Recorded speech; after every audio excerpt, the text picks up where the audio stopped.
Welcome to the slop farm. Enjoy the video. You start by isolating the machine to prevent data exfiltration.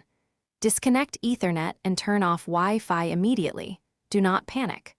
Once offline, switch to a known clean device to download trusted removal tools and create a bootable antivirus USB.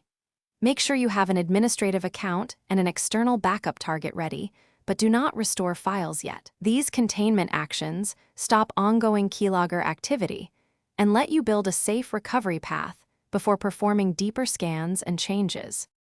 Boot from the antivirus USB and run a full offline scan to detect files hidden from the running OS.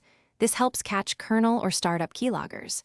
Next, once booted normally, check Task Manager, msconfig/startup, services, scheduled tasks, and installed programs for unknown entries and disable them.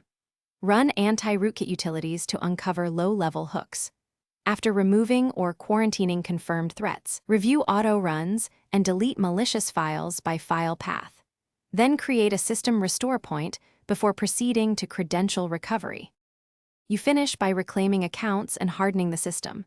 From a clean device, change every password and enable multi-factor authentication to block attackers. If the keylogger showed persistence or anti-rootkit scans failed to fully clean, plan a full OS reinstall and only restore files after scanning.